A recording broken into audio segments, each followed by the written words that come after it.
कि हमारा आंदोलन टेक ऑफ स्टेज पर है, तो बहुत सारे लोगों को टेक ऑफ स्टेज क्या होता है वो शायद उसकी समझ नहीं होगी, इसलिए थोड़ा इसके बारे में भी बताना चाहूँगा। आप में से कुछ लोग होंगे जो एयर सर्विस से ट्रैवलिंग करते होंगे, कम लोग ट्रैवलिंग करते होंगे मगर करते होंगे। तो एयर सर्विस में ट्रैवलिंग करने वाले जो लोग हैं उनको पता है कि रनवे पर, जिसको मराठी में धावपट्टी बोलते हैं और अंग्रेजी हिंदी में शायद कुछ और शब्द होगा, तो ये जो रनवे होता है उस रनवे पर जब एरोप्लेन दौड़ता है तो सामान्यतः जिस तरह से बसें दौड़ती है, मोटरसाइकिल या फोर व्हीलर गाड़ियां दौड़ती है, उससे 4-5 गुना ज्यादा तेजी से रनवे पर प्लेन दौड़ता है।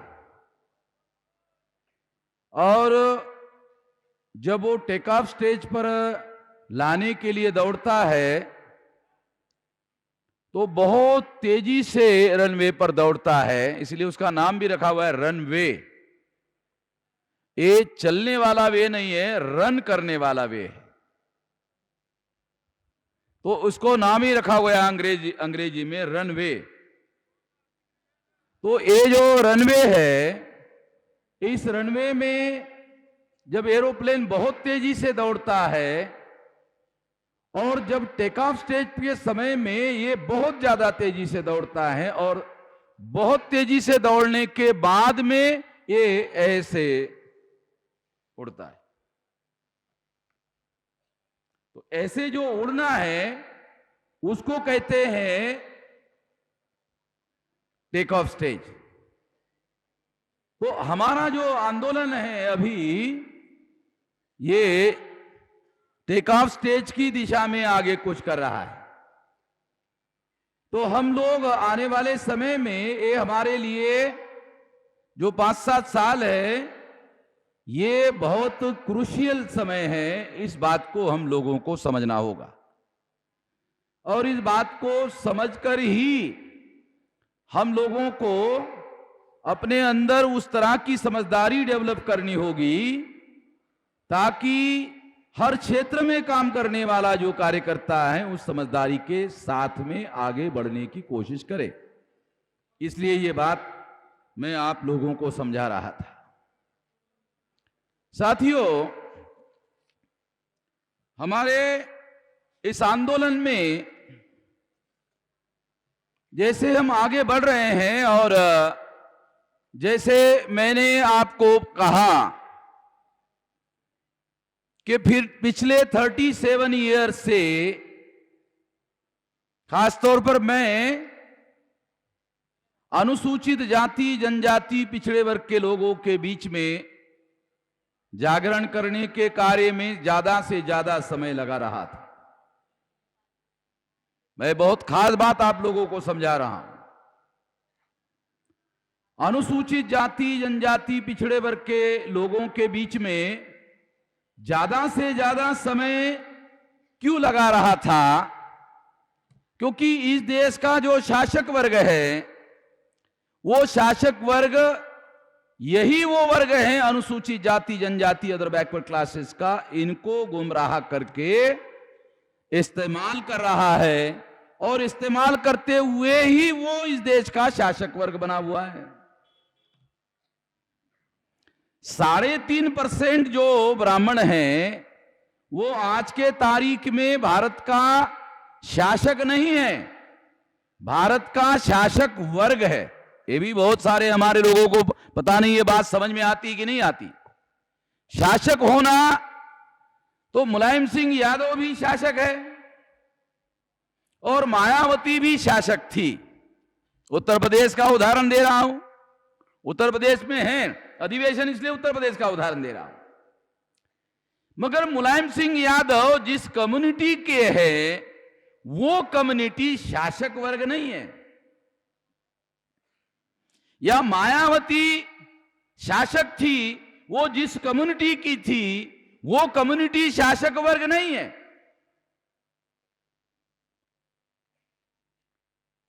ब्राह्मण आजादी के आंदोलन के दौरान शासित वर्ग था।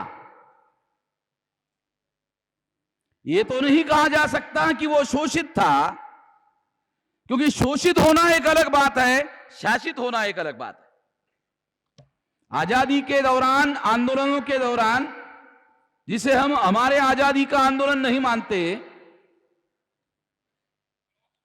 तो इस दौरान ब्राह्मण शासित वर्ग था, अंग्रेजों के द्वारा शासित था, और उन्होंने आंदोलन चलाया। सभी लोगों के आजादी का नाम लेकर आंदोलन चलाया, सभी लोगों को आजादी दिलाई जाएगी ऐसा कहकर लोगों का समर्थन हासिल किया, गुमराह करके समर्थन हासिल किया, और उस गुमराही का फायदा लेकर आजाद भारत में जो 3.5% ब्राह्मण हैं, वो 3.5% ब्राह्मण विधायिका, जहां कानून बनाया जाता है, और कानून कितना महत्वपूर्ण होता है लोकतंत्र में, जिसे रूल ऑफ लॉ कहा जाता है, कि देश में जो कानून बनाया जाता है वो लोगों के जीवन का नियमन करता है, कि आपको ये करना चाहिए और आपको ये नहीं करना चाहिए। जो काम आपको नहीं करना चाहिए, यदि वो काम आप करते हो तो आप दंड के भागी होंगे। कानून, बहुत लोगों को ये बात समझ में नहीं आएगी, इसलिए समझा रहा हूं। नियमन, रेगुलेशन, के जीवन को रेगुलेट करना कानून का ऑब्जेक्टिव है। यदि देश के संसद पर अर्थात विधायिका पर यदि ब्राह्मणों का कब्जा है, जैसा 1952 के चुनाव में 60% ब्राह्मणों को जवाहरलाल नेहरू ने टिकटें देकर 47% ब्राह्मण चुनवा कर लाए थे, और भारत के प्रथम संसद पर ब्राह्मणों का कब्जा करवाया था।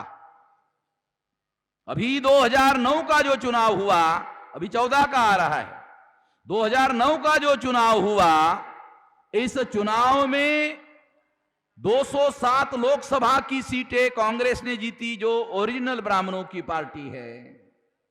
116 बीजेपी, जो ब्राह्मणों की दूसरे नंबर की पार्टी है। 323 सीटें, 24 जो कम्युनिस्ट पार्टियां हैं, जो ब्राह्मणों की पार्टियां हैं, उन लोगों ने जीती 347, और 19 ममता बनर्जी के 366 आउट ऑफ 543, 366 सीटों पर 2/3 मेजॉरिटी पार्लियामेंट में कोई भी कानून पास करने के लिए लगता है 362, मगर उनके पास 362 नहीं 366 है, 4 सीटें ज्यादा है। वो कोई भी कानून पास कर सकते हैं, कर सकते नहीं, कर रहे हैं। कई कानून उन्होंने पास कर दिए। कानून कि यदि रेड लाइट है तो आपको रुकना होगा, अगर ग्रीन सिग्नल है तो आपको जाना होगा। आपके लाइफ को रेगुलेट करता है कानून।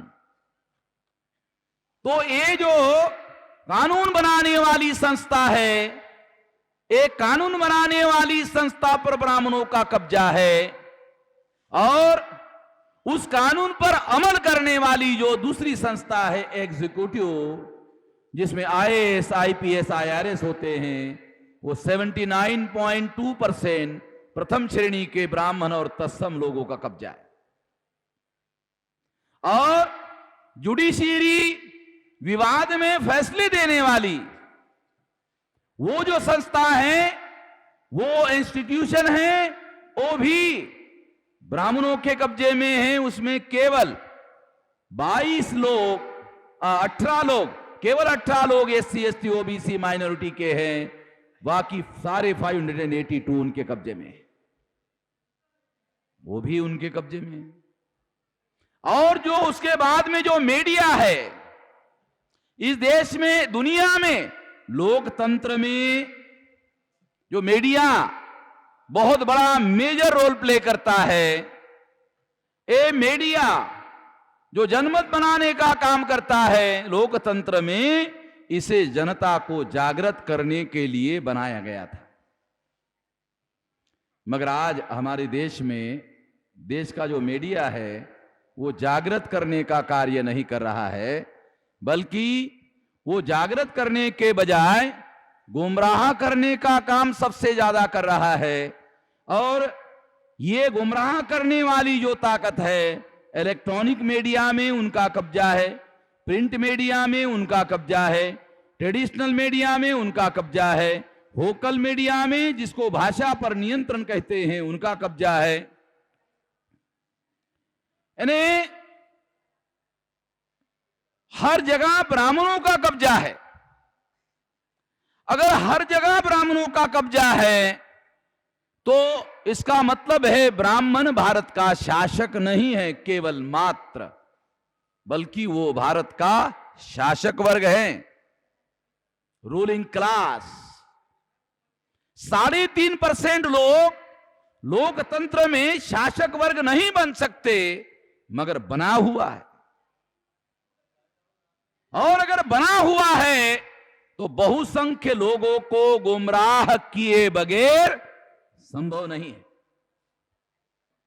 इसलिए यदि वो बहुसंख्य लोगों को गुमराह करके कब्जा किया हुआ है शासक वर्ग ब्राह्मणों ने, तो निश्चित रूप से साथियों ये बात हमको समझना होगा कि ब्राह्मण भारत का शासक वर्ग है, वो शासक भी नहीं बन सकता। मैं तो कहूंगा कारपोरेटर भी नहीं बन सकता, ग्राम पंचायत का सदस्य भी नहीं बन सकता। 3% में कैसे बनेगा? 3.5% में कैसे बनेगा? नहीं बन सकता। मगर वो शासक वर्ग बना हुआ है, बहुसंख्य हम लोग हैं, और हम बहुसंख्य अनुसूचित जाति, जनजाति, पिछड़ा वर्ग, अगर इनका आंकड़ा आप नाप तोड़ कर लो तो इनका आंकड़ा बनता है 75%। SC ST OBC, अगर इसमें माइनॉरिटी को ना भी जोड़ो तो ये बनता है 75%, माइनॉरिटी को जोड़ो तो ये बनता है 85%।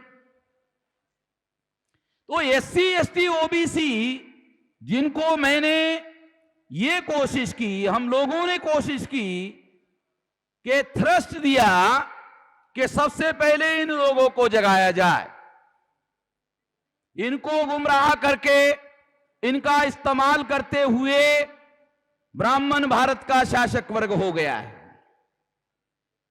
अगर ब्राह्मण भारत का शासक वर्ग हो गया तो वो समस्त प्रजाजनों के जीवन का नियमन कर रहा है।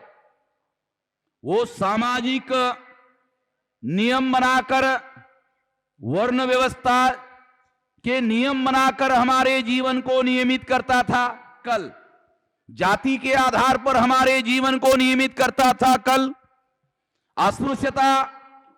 अस्पृश्यता के आधार पर नियमित करता था, नियमन करता था, और स्त्रियों की दास्ता, आदिवासियों का सेग्रीगेशन, ये भी उनके द्वारा ही निर्माण किया हुआ सारा तंत्र है। ये सारा का सारा वो पहले करते थे। बाद में हमारे देश में लोकतंत्र आया, बाद में संवैधानिक लोकतंत्र आया, संविधान हमारे समर्थन में है, वो इक्वेलिटी का समर्थन करता है। भारत का संविधान, भारत के जितने मौलिक अधिकार है, चैप्टर नंबर 3 आप पढ़ लो, जो ब्राह्मण धर्म शास्त्रों में हमें अधिकार नहीं थे, उन सारे अधिकारों को बाबा साहब आंबेडकर ने मौलिक अधिकारों में रूपांतरित कर दिया। सामान्य अधिकार नहीं, मौलिक अधिकारों में रूपांतरित कर दिया। वो अभी हमारे मौलिक अधिकार है, मगर मौलिक अधिकार होने के बावजूद भी इतने सारे अधिकार संविधान हमारे समर्थन में है, मगर ब्राह्मणों ने इस देश में जो व्यवस्था बनाई वो व्यवस्था हमारे विरोध में है, संविधान के विरोध में है। ब्राह्मण संविधान को नहीं मानता। ब्राह्मण का एक संस्कार है जनेऊ संस्कार, उपनयन संस्कार। ये जो उपनयन संस्कार है जिसमें जनेऊ धारण करवाया जाता है, ये संस्कार ब्राह्मणों को सर्वश्रेष्ठ सिद्ध करने का और उसके मन में ये संस्कार स्थापित करने का कि तुम सर्वश्रेष्ठ हो। इसका मतलब है बाकी सारे कनिष्ठ है, बाकी सारे नीच है। इसका मतलब है ये जो ब्राह्मणों का धर्म है, ये धर्म रेशियल डिस्क्रिमिनेशन पर, वंशिक भेदभाव पर आधारित ये धर्म है। इसलिए कोई भी ब्राह्मण, अगर वो आईएएस, आईपीएस, आईआरएस अधिकारी हैं या व्यवस्था के अधीन कोई भी कार्य कर रहा है, वो संविधान के मौलिक सिद्धांतों को, संविधान के मौलिक अधिकारों को बिल्कुल नहीं मानता। और बिल्कुल मानता नहीं है, और ना मानने के बावजूद भी उसको दंड करने वाला कोई कानून नहीं है। मुझे नहीं लगता आप लोगों को इसके बारे में कोई पता है। रिजर्वेशन हमारे लोगों को दिया हुआ है। अगर ब्राह्मण अधिकारी है और नॉन इंप्लीमेंट करता है, और नॉन इंप्लीमेंटेशन 1950 से कर रहा है, और आज तक नॉन इंप्लीमेंट करने वाला जो ब्राह्मण है उसको दंड देने वाला एक भी कानून भारत में उपलब्ध नहीं है। मुझे नहीं लगता हमारे लोगों को इसके बारे में कोई जानकारी है। ये उदाहरण के लिए बता रहा हूं, एक भी कानून नहीं है। 2004 के चुनाव में कांग्रेस ने इलेक्शन मैनिफेस्टो में रिजर्वेशन एक्ट बनाया जाएगा और प्राइवेटाइजेशन में रिजर्वेशन दिया जाएगा, ऐसा लिखित आश्वासन दिया गया था। और 2004 चला गया, फिर 2009 आया, वो भी चला जा रहा है, अभी आ रहा है 2014। कोई कानून नहीं है। आपको समझाने के लिए बता रहा हूं। हमारे लोगों को जो अखबार है वो सिंपली जानकारी तक नहीं देता है। आपको विचार देने की बात तो छोड़ो, जानकारी तक नहीं देता है कि 2004 के चुनाव में कांग्रेस ने इलेक्शन मैनिफेस्टो में ये आश्वासन दिया था, वो आश्वासन पूरा नहीं किया, ऐसा किसी अखबार में आज तक मैंने नहीं पढ़ा।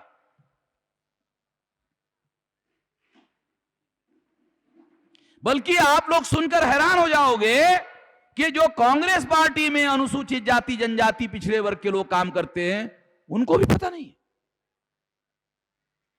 जो कांग्रेस पार्टी के अंदर काम करते हैं उन लोगों को भी पता नहीं है, उनके पास भी जानकारी नहीं है।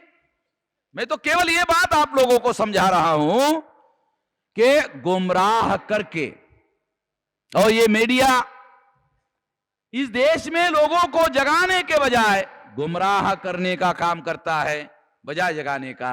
तो इस तरह से इन लोगों का इस देश के सारे संस्थाओं पर, सारे इंस्टीट्यूशंस पर कब्जा है। और आप हैरान हो जाओगे सुनकर, 14 अगस्त 47 तक अंग्रेज भारत का शासक वर्ग था, मगर उसके राज में 33% मुसलमान प्रशासन में शामिल थे। इसका मतलब है अंग्रेजों के पास इतनी ताकत नहीं थी, इतनी शक्ति नहीं थी, जितने प्रशासनिक अधिकारी ब्राह्मणों के हैं उतने अधिकारी अंग्रेजों के नहीं थे। 33% मुसलमान थे, अभी मुसलमान 2.5% है। और ये जो 2.5% है मुसलमान, एक कांग्रेस की मेहरबानी की वजह से, ये कांग्रेस की मेहरबानी है मुसलमानों पर। और कांग्रेस ने ये जो मेहरबानी मुसलमानों पर की, ये मुसलमानों की मदद लेकर की। मुसलमानों के मदद के बगैर क्या कांग्रेस दिल्ली में सत्ता में आ सकती है? कोई कल्पना कर सकता है?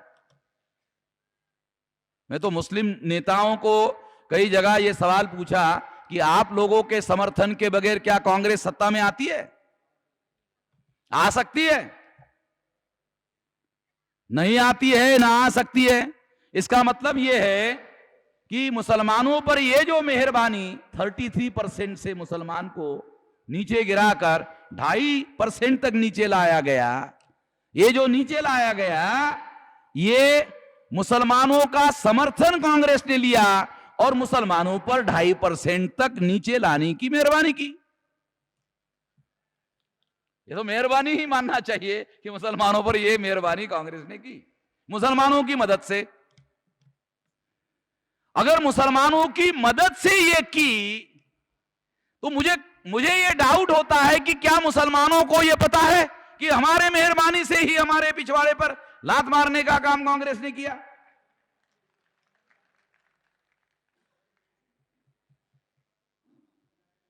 यह काम तो मुसलमानों के समर्थन से भारत का शासक वर्ग ब्राह्मण बना हुआ है। और उसका सबसे बड़ा सिद्धांत है, आज ये बात मैं सारे देश भर के सामने बताना चाहता हूं कि मुसलमान ये मानता है कि हिंदू भारत का बहुसंख्यांक वर्ग है।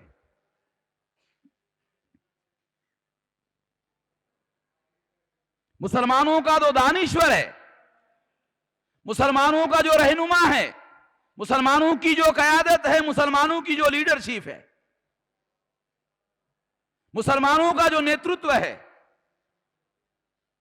बुद्धिजीवी है, इंटेलेक्चुअल है, नेतृत्व करने वाला है, वो यही मानता है कि हिंदू भारत की बहुसंख्य प्रजा है।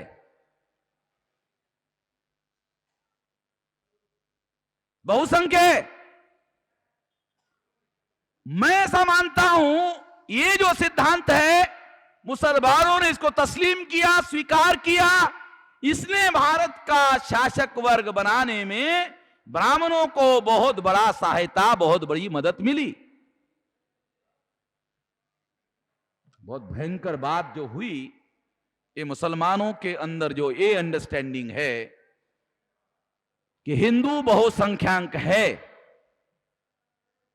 मैं आपको बताना चाहता हूं कि क्या शेड्यूल कास्ट, जिसको संविधान में शेड्यूल कास्ट कहा जाता है, और भारत के ब्राह्मणों के धर्मशास्त्रों में जिसको अछूत कहा जाता है, जिसका मतलब है ब्राह्मण धर्म के अनुसार जो छूने लायक नहीं है, ब्राह्मण धर्म के अनुसार जो छूने लायक नहीं है, जानवर छूने लायक है मगर इंसान छूने लायक नहीं है, ऐसे लोगों को जिनको उन्होंने अछूत कहा, वो भी हिंदू है और ब्राह्मण भी हिंदू है, दोनों हिंदू है, ऐसा मुसलमान मानते।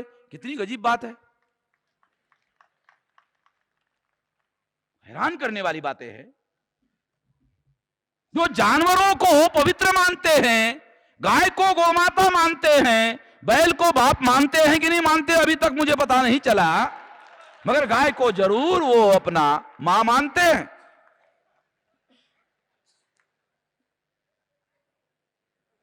अभी तक उन्होंने बैल को अपना बाप मानना शुरू नहीं किया, शायद वो उनको डिफिकल्ट, बैल को बाप मानना डिफिकल्टी वाली बात होगी,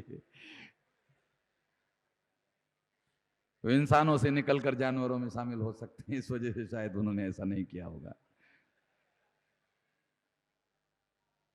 मगर मैं जो बात आप लोगों को बहुत मौलिक बात समझाना चाहता हूं इस अधिवेशन के उद्घाटन सत्र में, बहुत बड़ी बात है।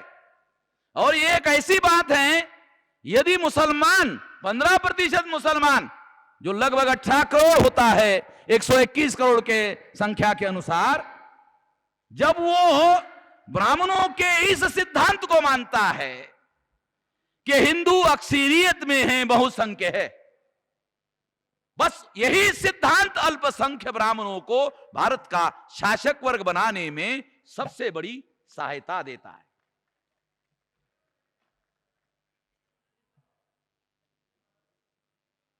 इसकी वजह से ब्राह्मण भारत का शासक वर्ग बना हुआ है। यह सिद्धांत कि हिंदू अक्सरियत में हैं और मुसलमान अकलियत में है, अल्पसंख्याक है, ये बहुत बड़ा, मुसलमान अकलियत में है, अल्पसंख्याक है, उसके सिद्धांत के अनुसार यदि ब्राह्मणों को 3.5% माना जाए और मुसलमानों को 15% माना जाए तो 3.5% ब्राह्मण 15% मुसलमानों को कहते हैं तुम अल्पसंख्याक हो। बड़ी अजीब किस्म की बात है। और मुसलमानों का दानिश्वर, मुसलमानों की क़यादत, लीडरशिप इस बात को मानती है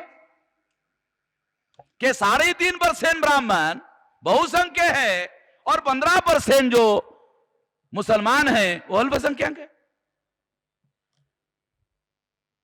तो पहली बात मैं आप लोगों को बता रहा हूं कि हिंदू, जिसे हिंदू कहा जाता है, तो वेद में हिंदू शब्द नहीं है, श्रुति में हिंदू शब्द नहीं है, स्मृति में हिंदू शब्द नहीं है, पुराणों में हिंदू शब्द नहीं है, रामायण में हिंदू शब्द नहीं है, महाभारत में हिंदू शब्द नहीं है, गीता में हिंदू शब्द नहीं है, और हिंदू संस्कृत भाषा का ही शब्द नहीं है। और कंक्लूडिंग कर देता हूं कि संस्कृत भाषा का ही नहीं है। और आप हैरान हो जाओगे, हिंदू हिंदी भाषा का भी शब्द नहीं है। और थोड़ा सा सरल कर देता हूं आप लोगों को, ये पर्शियन भाषा से आया हुआ और हिंदी भाषा में स्थान लिया हुआ शब्द है। ये ओरिजिनल हिंदी भाषा का शब्द नहीं है, ये पर्शियन से आया हुआ है। हिंदी में ईमानदारी जो शब्द है, ये ईमानदारी भी ये संस्कृत और हिंदी का शब्द नहीं है, ये अरेबिक भाषा का शब्द है। अरबी भाषा में ईमान शब्द आता है। ब्राह्मणों के संस्कृत भाषा में ईमान और ईमानदारी शब्द नहीं है। क्यों नहीं है? क्योंकि ब्राह्मणों का ईमान और ईमानदारी से कोई संबंध नहीं है, क्योंकि उनका सारा का सारा जो ढांचा है वो सारा धोखाधड़ी, बेईमानी। महाभारत का उदाहरण ले लो। महाभारत में जब सूर्यास्त होता है और सूर्यास्त होने के समय में युद्ध रद्द किया, युद्ध जो है टेम्पररी रद्द होता है, उसका नियम है युद्ध शास्त्र का। तो कृष्ण अर्जुन को कहता है, क्योंकि कर्ण रथ से उतरता है जैसा महाभारत की कथा है, और उसका जो चक्का है रथ का वो जमीन में धंसा हुआ है। तो वो जमीन में धंसा हुआ चक्का निकालने के लिए वो दोनों हाथों से चक्का निकालने की जमीन से कोशिश कर रहा है, और उसके पीठ पीछे अर्जुन जो है वो खड़ा है, और कृष्ण जो उसका सारथी है अर्जुन को कह रहा है, अर्जुन मौका है, मार ले। ये धर्म है? इसको धर्म कहेंगे? उल्टा अर्जुन कृष्ण को याद दिलाता है, नहीं नहीं, ये धर्म नहीं है, ये धर्म के विरोधी है। वो उल्टा उसको याद दिलाता है, ये धर्म नहीं है। तो कृष्ण क्या कहता है अर्जुन को? मेरे को धर्म सिखा रहा है, मैं देवादिदेव, योगेश्वर, देवों का देव, मेरे को धर्म सिखा रहा तू? तेरे को तेरा धर्म पता नहीं, क्षत्रिय है तू, मारना तेरा धर्म है, तेरे को मारने के लिए बोल रहा और तू मार नहीं रहा। तेरे को तेरा धर्म पता नहीं है, तू मेरे को धर्म सिखा रहा। मैं इसलिए उदाहरण आपको दे रहा हूं, तो धोखाधड़ी, विश्वासघात और बेईमानी, ये सारा का सारा इन लोगों का बुनियाद है। और इसलिए उनके साहित्य में ईमान और ईमानदारी शब्द नहीं है। मुसलमानों के साहित्य में इसलिए है कि मोहम्मद साहब ने जो मुसलमान होता है उसको ईमान सिखाया कि ईमान का मतलब है कि कुछ मौलिक सिद्धांतों पर उसका ठोस विश्वास होना चाहिए, और जिसका ठोस विश्वास होता है उसके अंदर ईमान होता है, और जिसके अंदर ईमान होता है और वो भी मुसल्लल होता है उसको मुसलमान कहा जा सकता है। तो ऐसा कैरेक्टर, ऐसा किरदार, ऐसा चरित्र निर्माण करने के लिए तो ईमान का शब्द रखा गया है इस्लाम में। मगर ब्राह्मणों का जो साहित्य है वो सारा का सारा धोखाधड़ी पर, विश्वासघात पर, बेईमानी पर खड़ा है। तो सारी कथाएं इसी तरह से, अगर आप महाभारत की कथा पढ़ो, एकलव्य की कथा पढ़ो, रामायण में राम जो है वो छुप करके हमला करता है जबकि कहा जाता है कि वो बहुत बड़ा योद्धा है। तो ये सारी बातें धोखाधड़ी पर खड़ी हुई। उदाहरण के लिए आपको बताया तो हिंदू शब्द ये उनके धर्म का मौलिक शब्द नहीं है, ये पर्शियन शब्द है, संस्कृत का भी नहीं है और ये हिंदी का भी नहीं है, ये आउटसाइडर शब्द है, बाहर से आया हुआ शब्द है। इसलिए ये हिंदू है, बहुसंख्य हिंदू है, ये गलत बात है। पहली बात, इसको गलत साबित करने वाली बात, मैं अनुसूचित जाति, जनजाति, अदर बैकवर्ड क्लासेस के लोगों को ये कह रहा हूं कि ये बात आप अनुसूचित जाति, जनजाति, अदर बैकवर्ड क्लासेस के लोगों में सारे देश भर में फैलाओ, एक बात। दूसरी बात, अनुसूचित जाति, जनजाति, अदर बैकवर्ड क्लासेस के लोगों को यह कह रहा हूं कि मुसलमानों का बहुत बड़ा मिसअंडरस्टैंडिंग है। वो ऐसा मानते हैं कि हिंदू अक्सरियत में बहुसंख्य है, ये गलत है। उनको आपको जाकर उनके बस्तियों में समझाना होगा। एक आदमी की मीटिंग लेकर, 2 आदमी की मीटिंग लेकर, 5 आदमी की ग्रुप मीटिंग लेकर, 10 आदमी, 50 आदमी के बीच में जाकर आपको यह समझाना होगा। और जो मुस्लिम लोग यहां आए हुए हैं, बड़ी संख्या में लोग यहां आए हैं, सारे देश भर से आए हैं, वो ये जानना चाहते हैं। इसलिए मैं उन लोगों को भी ये बता रहा हूं कि शेड्यूल कास्ट जिसे संविधान में कहा जाता है उसको ब्राह्मणों के धर्मशास्त्रों में अछूत कहा जाता है। और इसका मतलब है कि ऐसा सामाजिक लोगों का समूह जिनकी संख्या 18 करोड़ है, जिनकी संख्या शायद 18 नहीं 21 करोड़ है, 21 करोड़ हैं, उन लोगों को ब्राह्मण छूने लायक नहीं मानते, जानवरों को छूने लायक मानते हैं मगर उनको छूने लायक नहीं मानते हैं। तो मैं आप मुसलमानों के सामने सवाल खड़ा करता हूं कि जो लोग ब्राह्मणों के लिए छूने लायक नहीं है वो भी हिंदू है, और वो ब्राह्मण जो अपने को पवित्र घोषित करता है वो भी हिंदू है, दोनों के दोनों हिंदू है, वो कैसे है?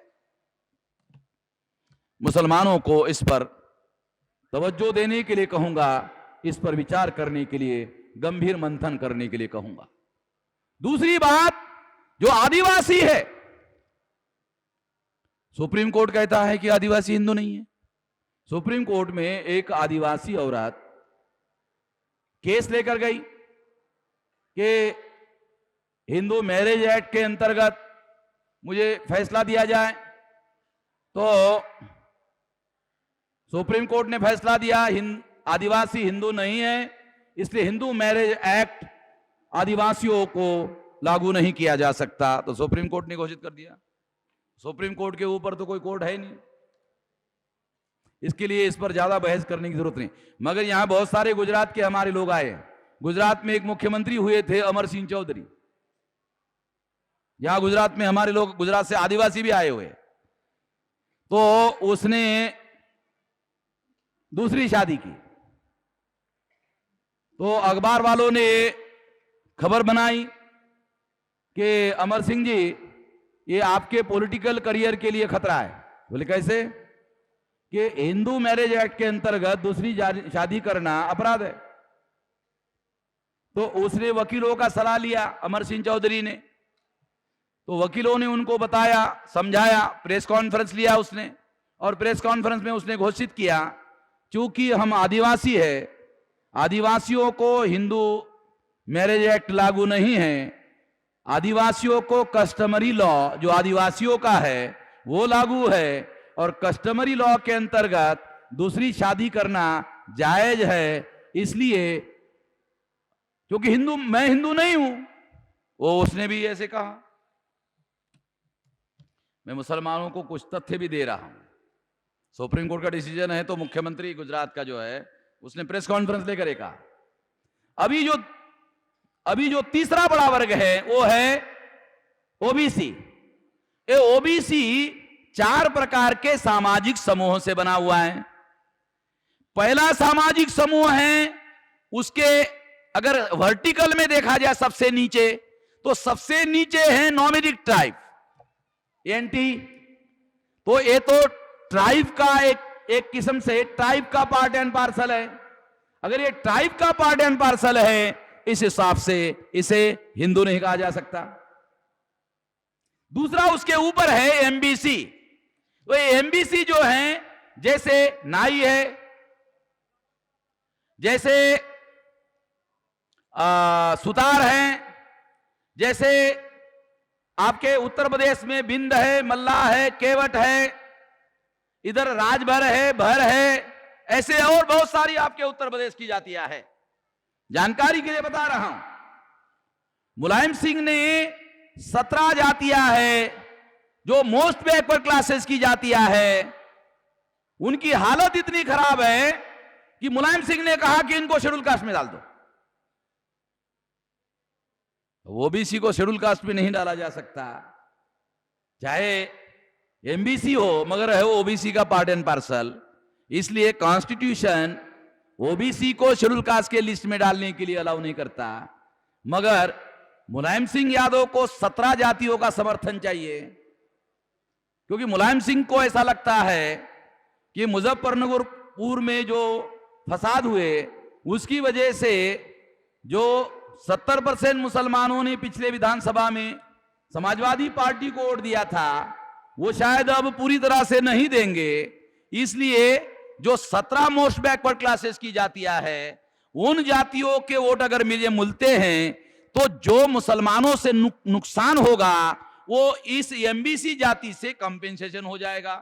इसलिए उन लोगों ने, मुलायम सिंह ने एमबीसी की जातियों का रिकमेंडेशन किया कि इनको शेड्यूल कास्ट में डाला जाए।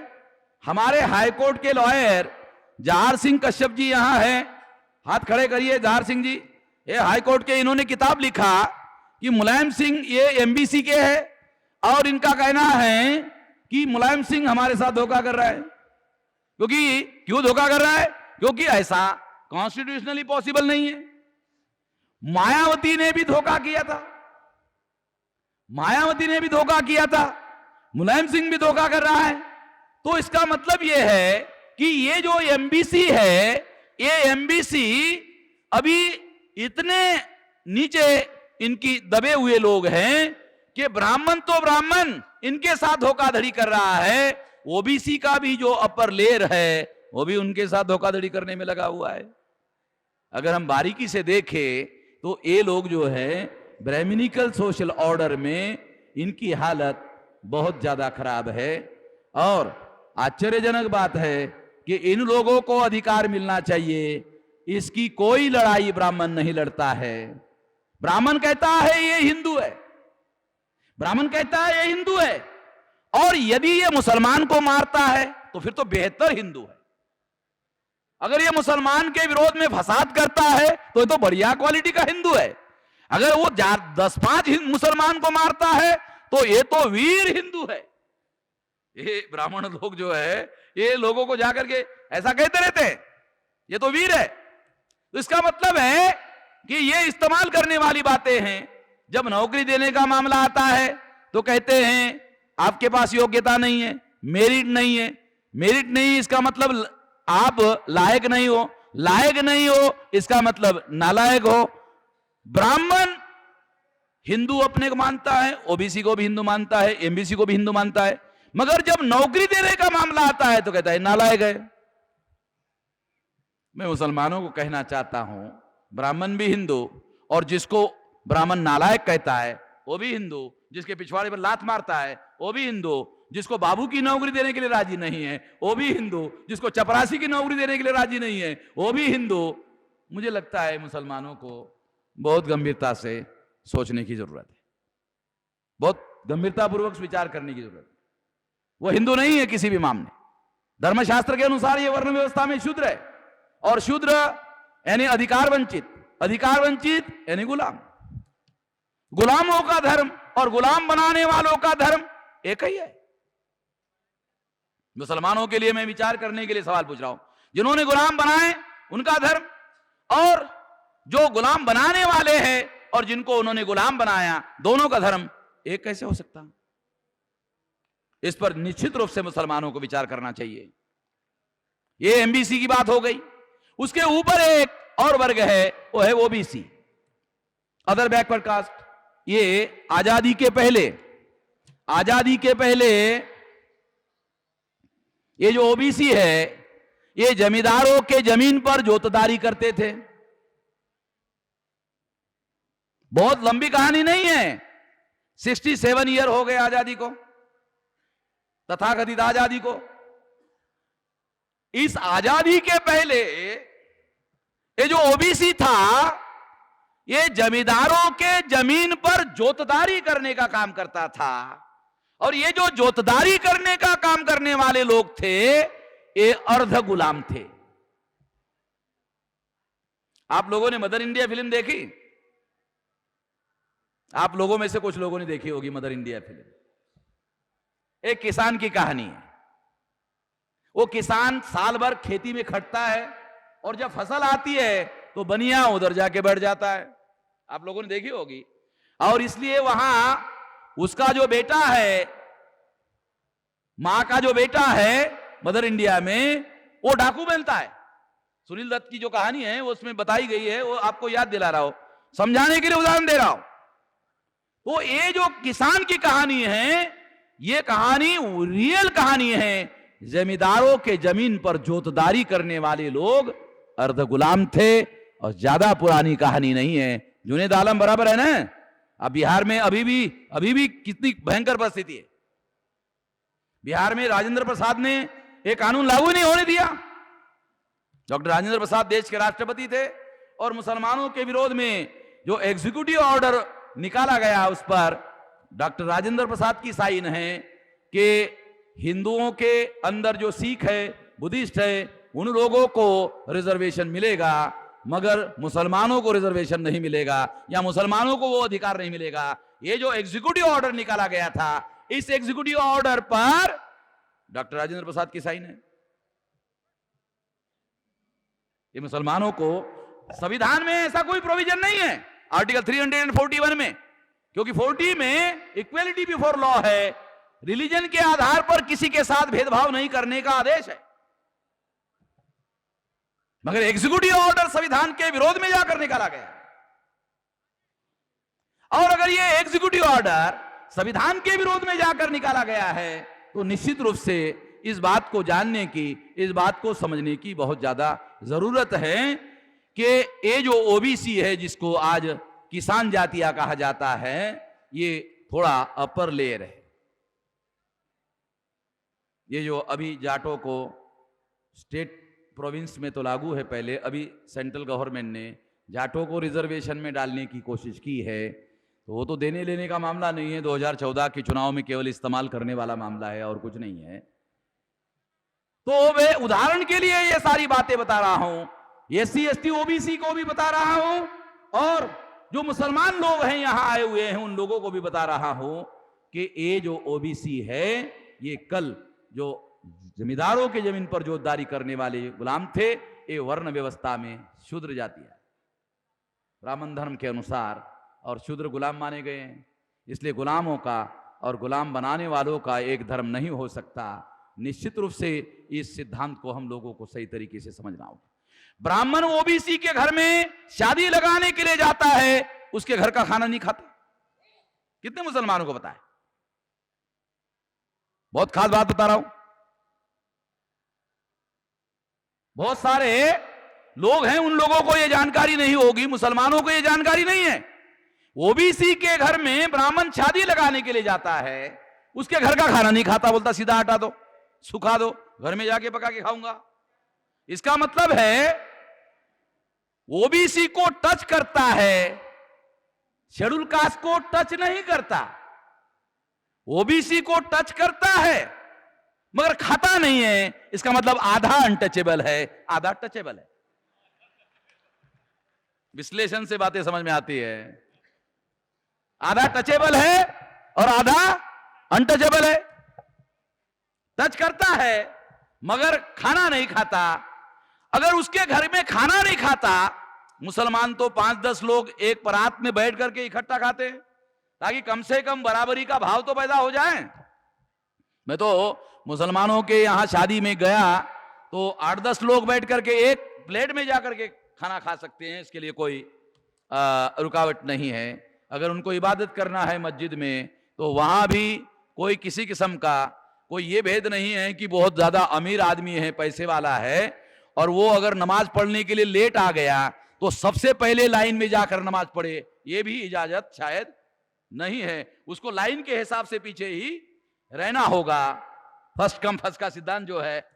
तो उसके अनुसार ये जो बराबरी की बातें हैं, व्यवहार में बराबरी की बातें हैं, समझाने के लिए बता रहा हूं, उदाहरण के लिए बता रहा हूं, कंपेयर करके बता रहा हूं ताकि आपको पता चले। मैं किसी धर्म का प्रीच करने के लिए नहीं बता रहा हूं, मगर बातें समझाने के लिए, आपको उदाहरण देने के लिए बात समझा रहा हूं ताकि बात समझ में आ जाए कि ब्राह्मण ओबीसी के घर में शादी लगाने के लिए जाता है। शादी लगाने के लिए जिन मंत्रों का उच्चारण करता है वो अवैदिक मंत्र होते हैं, वो मंत्र पौराणिक मंत्र होते हैं, वो मंत्र वैदिक नहीं होते। और एक बात है, वो मंत्र वैदिक नहीं होते हैं, पौराणिक होते हैं। और उन्होंने सिद्धांत बनाया कि शूद्रों के लिए पौराणिक मंत्रों का उपयोग किया जाएगा, वैदिक मंत्रों का उपयोग नहीं किया जाएगा, क्योंकि वैदिक मंत्र पवित्र होते हैं और पवित्र केवल ब्राह्मण हैं, ब्राह्मणों के लिए ही उसका उपयोग होना चाहिए। ये बात साथियों, ये बात हम लोगों को सही तरीके से समझना होगा, सभी लोगों को समझना होगा। तो इस दृष्टि से हम ये कह सकते हैं कि ब्राह्मण धर्म के अनुसार ओबीसी भी हिंदू नहीं है, शेड्यूल कास्ट हिंदू नहीं है, शेड्यूल ट्राइब हिंदू नहीं है, ओबीसी भी हिंदू नहीं है। मुस्लिम लोगों ने मुझे सवाल पूछा, मगर जो एससी एसटी ओबीसी के लोग हैं वो तो अपने को हिंदू लिखते हैं। बामसेब हमारा कर्मचारियों का संगठन है और जनगणना में हमारे बहुत सारे बामसेब के कार्यकर्ता काम करते रहे हैं। तो जनगणना के अधिकारी ट्रेनिंग देते हैं कि यदि किसी ने शेड्यूल कास्ट कहा तो अगर किसी ने जाति कह दी तो जाति का नाम लिखो, उसको पूछो ही मत तेरा धर्म क्या है, अपने से लिख देना हिंदू है। गोविंद भाई बराबर है कि नहीं? ये हमारे कर्मचारी बामसेब के हैं, उन्होंने ये काम किया। और बहुत सारे कर्मचारी हैं जिनको ये मालूम है कि शेड्यूल कास्ट के लोगों को जाति पूछी जाती है, धर्म पूछा ही नहीं जाता। शेड्यूल ट्राइब के लोगों को जाति पूछी जाती है, धर्म पूछा नहीं जाता। ओबीसी के लोगों को जाति पूछी जाती है, धर्म पूछा नहीं जाता। और पूछे बगैर ही आदेश है, ये ट्रेनिंग है कि उनको हिंदू लिखा जाए। 48 में जवाहरलाल नेहरू ने जाति आधारित गिनती पर पाबंदी लगाई। उसके बाद जवाहरलाल नेहरू ने ये हिंदू वाला जो मामला है, ये 51 में जवाहरलाल के आदेश पर यह अमल हुआ। जवाहरलाल नेहरू को मुसलमान देश का सबसे बड़ा सेकुलर मानता है, मैं उसको सबसे बड़ा बदमाश ब्राह्मण मानता हूं। क्योंकि जो सनातनी ब्राह्मण हैं, जो अटल बिहारी ब्राह्मण हैं, जो अडवाणी हैं, ये जो ब्राह्मण हैं, ये जो बीजेपी वाले आरएसएस वाले ब्राह्मण हैं, ये ईमानदार ब्राह्मण है। क्यों? क्योंकि वो खुल्लम खुल्ला हमारा विरोध करते हैं। नहीं, हम लोग के विरोध में, हम मुसलमान के भी विरोध में। तो ईमानदार विरोधी है, ईमानदार दुश्मन है, ईमानदार बदमाश है। बदमाश है, ईमानदार है। ये जो सेकुलर ब्राह्मण है वो गरीब की बात करेगा, शेड्यूल कास्ट की बात करेगा, शेड्यूल ट्राइब की बात करेगा, ओबीसी की बात करेगा, सामाजिक न्याय की बात करेगा, बोलेगा कि सामाजिक न्याय तो गांधी जी का नारा था, ये भी कहेगा, और अमल नहीं करेगा, अमल नहीं करेगा, कहेगा, जबान में कहेगा, बोलेगा, अमल नहीं करेगा। यानी छुपकर हमला करने वाला है जो सेकुलर है, ये छुपकर हमला करने वाला है, छुपकर वार करने वाला है, छुपकर धोखाधड़ी करने वाला है। जो छुपकर धोखाधड़ी करने वाला है वो ज्यादा बड़ा धोखेबाज होता है। मुसलमान ऐसा मानते हैं। मैं ये बात आप लोगों को बता रहा हूं, ये जवाहरलाल नेहरू ने जाति आधारित गिनती पर पाबंदी लगाई और एससी एसटी ओबीसी की गिनती हिंदू के नाम पर करवाई, और हिंदू के नाम पर जब गिनती करवाई तब अल्पसंख्यक ब्राह्मण बहुसंख्य हुआ, तब अल्पसंख्यक ब्राह्मण बहुसंख्य हुआ, और जब अल्पसंख्यक ब्राह्मण बहुसंख्य हुआ तब देश के राज सत्ता पर अल्पसंख्यक ब्राह्मण काबिज होने में कामयाब हुआ। तो जाति आधारित गिनती जो है ये धर्म आधारित गिनती में रूपांतरित करना, ये एक बहुत बड़े षड्यंत्र का हिस्सा है। और ये काम शुरुआत आजाद भारत में 51 में, 48 में तो कानून ही जवाहरलाल नेहरू ने बनाया और 51 में लागू किया, और आज भी वो ही बात लागू है। तो ये बात मुसलमानों को जानने की, समझने की है कि जो लोग मुझे ऐसा कहते हैं कि जब गिनती का मामला आता है तो एससी एसटी ओबीसी तो अपने को हिंदू लिखता है। हैदराबाद में एक प्रोफेसर ने मुझे पूछा कि वो तो ऐसा ऐसा है, ऐसा करते हैं। तो मैंने कहा एक पागल चौराहे में आकर कहे कि इस देश का राष्ट्रपति प्रणब मुखर्जी नहीं है, मैं हूं, मान लोगे? एक पागल आदमी अपने को कहेगा कि राष्ट्रपति प्रणब मुखर्जी नहीं है, मैं, मान लोगे? एकदम चुप हो गया। लोगों को गुमराह किया जा सकता है। शासक वर्ग ब्राह्मण है, प्रशासन ब्राह्मणों का है, सारा नियंत्रण उनका है, सब कुछ उनका है, मीडिया उनका है, सारा अभ्यासक्रम उनका है, किताबें उनकी है, प्रोफेसर उनके हैं, डीन उनके हैं, इंचार्ज उनके हैं, हेड ऑफ डिपार्टमेंट उनके हैं, किताबें उनकी है, अभ्यासक्रम उनका है, सारा कुछ उनका है, सारा मानस उन्होंने हमारे लोगों का बनाया। तो हमारे लोगों का जो मानस है अगर उन्होंने बनाया, शासक वर्ग ने बनाया, तो गुमराह पर खड़ा है। मैं तो ऐलानिया कहता हूं मेरे साथ बहस करने के लिए कोई ब्राह्मण आ जाए, एक साथ 10 ब्राह्मण, मैं अकेला आता हूं, 10 ब्राह्मण 1 वामन, बहुत पर्याप्त है। क्योंकि तथ्य को आखिर इनकार कैसे करेगा, सत्य को आखिर इनकार कैसे करेगा? तो शेड्यूल कास्ट हिंदू नहीं है, शेड्यूल ट्राइब हिंदू नहीं है, ओबीसी हिंदू नहीं है, ए हिंदू नहीं है, मगर मुसलमान ऐसा मानते हैं कि हिंदू है। मेरे साथ तो कुछ लोग बहस करते हैं, अरे क्या बात करते हो?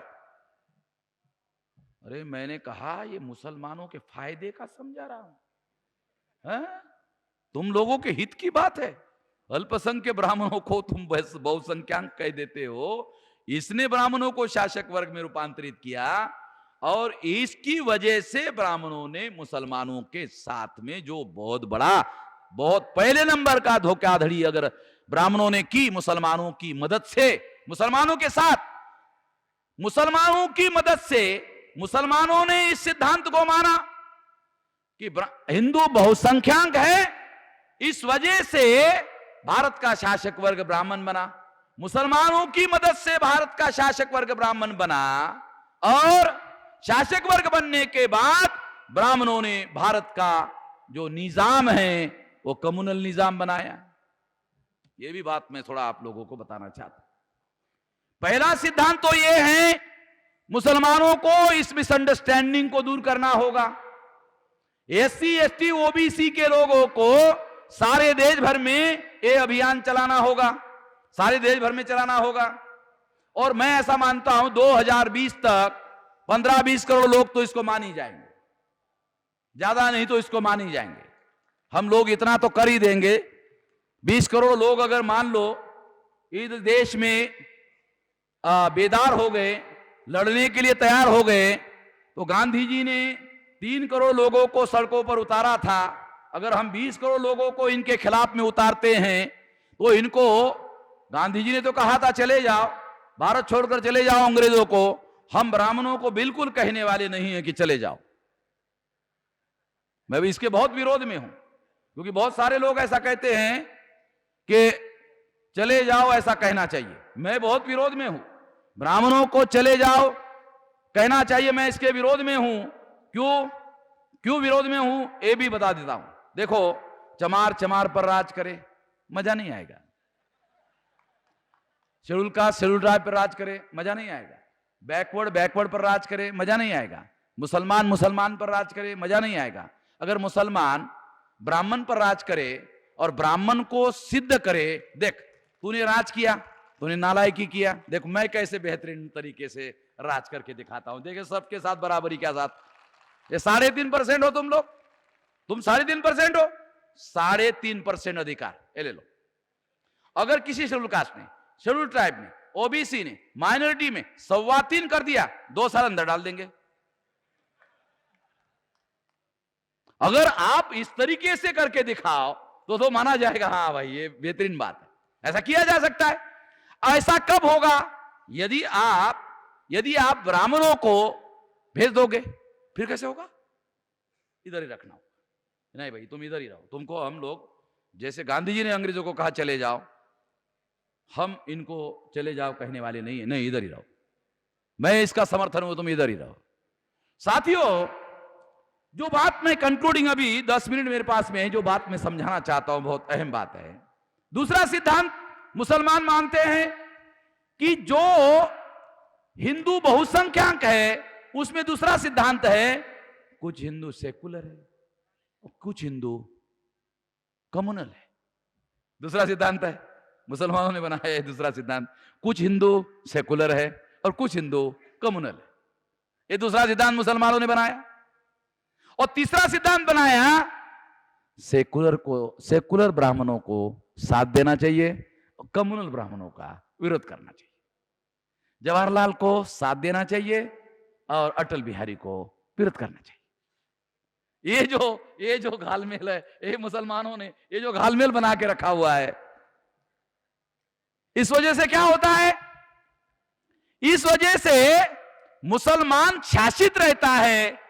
ये जो सेकुलर और कम्युनल के सिद्धांत ने मुसलमानों का जो रिप्रेजेंटेशन है वो नीचे खिसकाया, क्योंकि दूसरों को रिप्रेजेंटेशन दे देते हैं कि आप बन जाओ, हम बनने की जरूरत नहीं, सेकुलर वाले बन जाओ, दूसरों को बना देते हैं। अब दूसरों को बनाओगे तो आपका रिप्रेजेंटेशन घट जाएगा।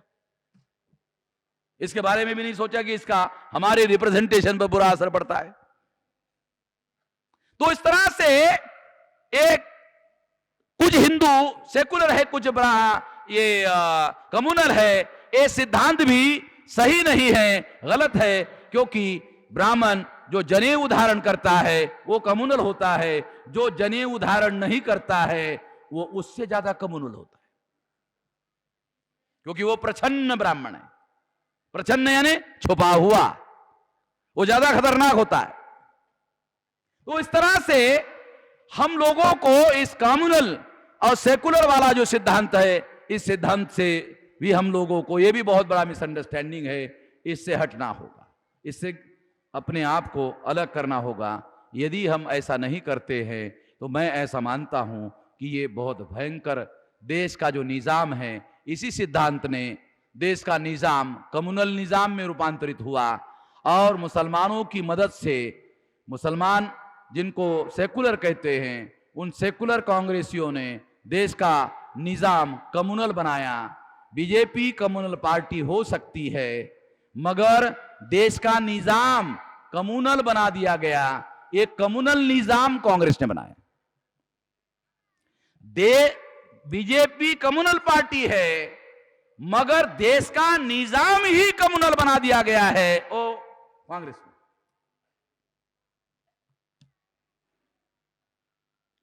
कुछ लोग ऐसा भी कहते हैं, मेश्राम जी, जो आपका सिद्धांत है उसके अनुसार नरेंद्र मोदी आ जाएगा, है? जो आप बता रहे हो उसके अनुसार तो नरेंद्र मोदी आ जाएगा। तो मैंने कहा जैसे कल्याण सिंह को उन्होंने लाया था, उसके पिछवाड़े पर लात मारा ब्राह्मणों ने, नरेंद्र मोदी के भी पिछवाड़े पर लात मारेंगे। ज्यादा देर की बात नहीं है, उसके भी पिछवाड़े पर लात मारेंगे। क्यों? क्योंकि नरेंद्र मोदी 12 साल से मुख्यमंत्री है, ओबीसी का है, ब्राह्मण प्रचार कर रहे हैं, ओबीसी को मूर्ख बनाने के लिए प्रचार कर रहे हैं, ओबीसी का है। 12 साल में नरेंद्र मोदी ने ओबीसी का एक काम भी नहीं किया, एक भी नहीं काम किया। इसका मतलब ब्राह्मणों ने करने नहीं दिया। अगर उसको देश का प्रधानमंत्री बना देंगे, करने देंगे तो धोखाधड़ी करेगा, और जब धोखाधड़ी करेगा तो कितनी देर छुप कर रहेगा, धोखाधड़ी सामने आएगी। अगर वो लोग नहीं लाएंगे तो मैं तो इसी काम में लगा हुआ हूं, मेरे पास तो कोई काम धंधा तो है नहीं, मैं 24 घंटे इसी काम धंधे में लगा हुआ हूं। तो वो लोग, वो जो नरेंद्र मोदी आ जाएगा, ये जो फियर साइकिक डेवलप कर रहे हैं मुसलमानों में, बीजेपी का समर्थक मीडिया नरेंद्र मोदी का प्रोपेगेंडा कर रहा है, और कांग्रेस का जो समर्थक मीडिया है वो भी नरेंद्र मोदी का प्रोजेक्शन कर रहा है। क्यों? नरेंद्र मोदी को जितना ऊंचा बैठाया जाएगा उतना भय ज्यादा पैदा होगा, जितना ज्यादा भय पैदा होगा उतना ज्यादा मुसलमान डरेगा, जितना ज्यादा मुसलमान डरेगा उतना ज्यादा कांग्रेस को वोट करेगा, जितना ज्यादा कांग्रेस को वोट करेगा उतना ज्यादा सीटें धोखाधड़ी के बावजूद भी कांग्रेस की आएगी, और फिर भी कांग्रेस की सरकार बनेगी। ये सिद्धांत लेकर के चल रहे। कांग्रेस की सरकार सेकुलर की सरकार है, सेकुलर ब्राह्मण की सरकार है। सेकुलर ब्राह्मणों ने एक इंडिया टुडे में खबर छप कर आई, क्या खबर छप कर आई? देश में कम, जेल में ज्यादा। 15% मुसलमान देश में, 30% जेल में। अगर बीजेपी की सरकार आई तो ये 30% जो कांग्रेस वालों ने किया, क्या इससे बदतर होने वाला है? ये बदतर से बदतर हो चुका है, इससे कोई बदतर होने वाला नहीं है, इससे और कोई बदतर होने की संभावना नहीं है। ज्यादा से ज्यादा क्या होगा? इससे बदतर होने वाला नहीं है। इसलिए ये जो भय पैदा किया जा रहा है, ये आरएसएस, बीजेपी, कांग्रेस, ये मिलाजुला खेल है। अल्पसंख्यक ब्राह्मणों का भारत की राज सत्ता पर कब्जा करने के लिए ये खेल खेला जा रहा है। और अगर ये खेल, जैसे फॉर एग्जाम्पल मुलायम सिंह का कल बयान आया कि हमारी लड़ाई नरेंद्र मोदी के साथ में, बीजेपी के साथ में, इसका क्या मतलब है? मायावती के साथ में ऐसा नहीं कह रहे, बीजेपी के साथ में। क्यों? मुसलमान जो 18% यूपी का है, अगर मैं बोलूंगा कि सपा और बीजेपी में फाइट है तो मुसलमान सपा के साथ आएगा। जो खेल कांग्रेस देश में खेल रही है, सेम थिंग का जो खेल है वो समाजवादी पार्टी यूपी में खेल रही है। मैं आप लोगों को ये उत्तर प्रदेश में, इसलिए उत्तर प्रदेश का उदाहरण दे रहा हूं, सेम खेल हो रहा है।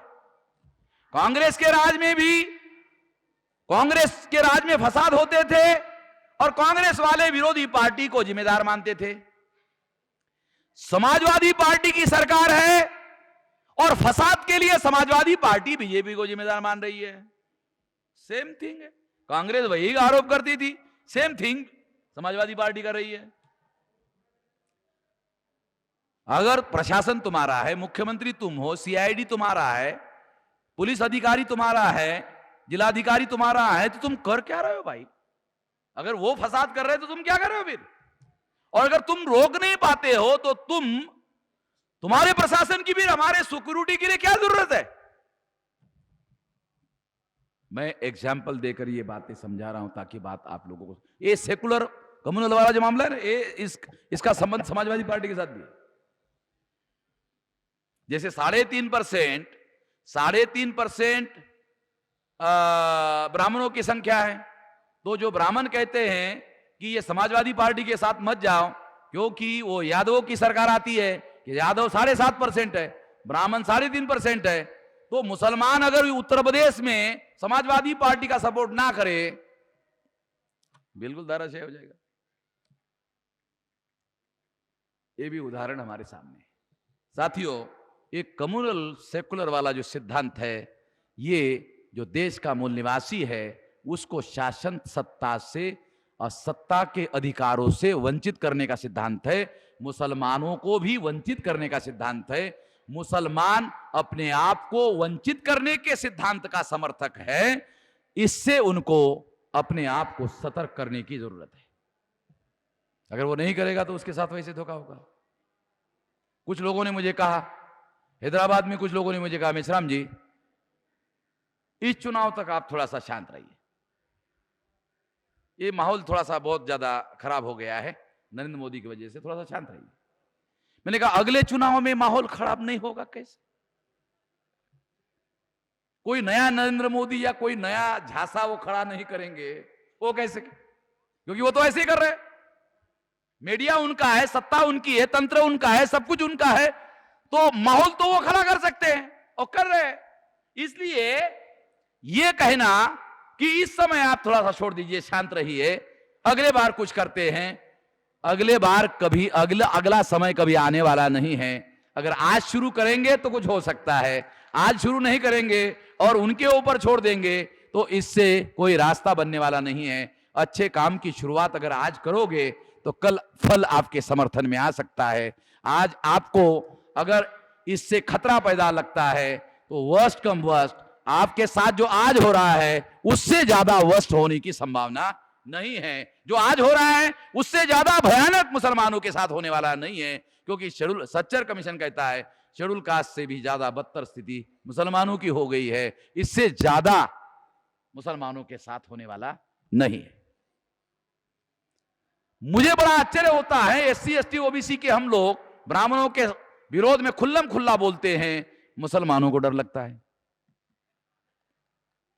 मुसलमानों को सच्चाई के साथ में खड़े होकर अगर बोलना शुरू करे तो वो भी बोल सकते हैं, मगर सच्चाई के साथ में खड़े होकर अगर बोलना शुरू करे तो वो बोल सकते हैं, कोई दिक्कत नहीं। और हम उसके बारे में समर्थन करेंगे इस बात का। साथियों, मैं अपनी बात जो है 2:30 बजे हम लोगों को समाप्त करना था, खाना रेडी है आप लोगों का, मगर ये भी मैं भी आप लोगों को खाना ही खिला रहा हूं। इंसान को कम से कम 2 प्रकार का खाना जरूरी है, एक पेट की खुराक जरूरी है, एक दिमाग की खुराक जरूरी है। दिमाग की खुराक तो मैं दे ही रहा हूं, पेट की खुराक की गारंटी लेता हूं कि मिलेगी। बिल्कुल नहीं मिलेगी ऐसा नहीं है। मैं कंक्लूड कर देता हूं। मदनी साहब ने एक बात कही, उस पर थोड़ा सा क्लैरिटी थोड़ा सा आ जाए, इसलिए आप लोगों को समझ में आ जाए। उन्होंने संदर्भ में कुछ बात कही कि जो लोग नफरत करते हैं उनके साथ हमको नफरत नहीं करना चाहिए। बहुत सही बात है, नफरत करने वालों के साथ नफरत नहीं करना चाहिए, ये सही बात है। इस्लाम भी इस सिद्धांत को मानता है, मगर इस्लाम और एक बात मानता है कि जो गलत बात, लोगों को दुखी करने वाली बात नहीं कहनी चाहिए, उसकी इजाजत नहीं है। लोगों को दुखी करने वाली बात नहीं कहनी चाहिए, मगर आगे लिखा दुखी करने वाली बात कहने के लिए मजलूम को इजाजत है। मुफ्ती साहब बराबर है? दुखी करने वाली बात नहीं कहनी चाहिए, लोगों को दुखी करने वाली बात नहीं कहनी चाहिए। जैसे मैं ब्राह्मणों के बारे में बोल रहा हूं, थोड़ा दुखी करने वाली बात है, नहीं कहनी चाहिए। मगर आगे कहता है इस्लाम मजलूम को कहने की इजाजत है। मैं तो मजलूम में हूं, मैं मजलूमों का प्रतिनिधि हो और इसलिए मुझे यह कहने की इजाजत है, क्योंकि मैं सताया हुआ हूं, मैं दबाया हुआ हूं, मेरे साथ नाइंसाफी हुई है, तो मुझे जरूर जिन्होंने मेरे साथ नाइंसाफी की उसके बारे में बोलने की इजाजत है। इस्लाम ये कहता है। मैं तो हैरान हो गया, ऐसे महत्वपूर्ण मौलिक सिद्धांत जो है। मैंने मदनी साहब जब भाषण करके वहां आए तो मैंने उनको कहा ऐसा भी इस्लाम में है? ऐसा हंसने क्या है, ऐसा है। मैंने कहा पूरा बताना चाहिए, आधा बताने से थोड़ा सा गड़बड़ हो जाता है, पूरी की पूरी कहानी बता देनी चाहिए। तो वो रह गई थी आधी बात, उन्होंने आधी कह दी, मैंने पूरा कर दिया। हाँ, इतना मैं कहना चाहता हूं, क्योंकि मैं पूरा कहने का आदी हूं, आधा कहने का आदी नहीं हूं। आधा बहुत खतरनाक होता है, आधा ज्ञान बहुत खतरनाक होता है, वो सीधा नहीं होता है, वो खतरनाक होता है और वो नुकसान पहुंचाता है। तो इसीलिए जो दुखी करने वाली बात नहीं कहनी चाहिए, मगर मजलूम को कहने की इजाजत है। धन्यवाद।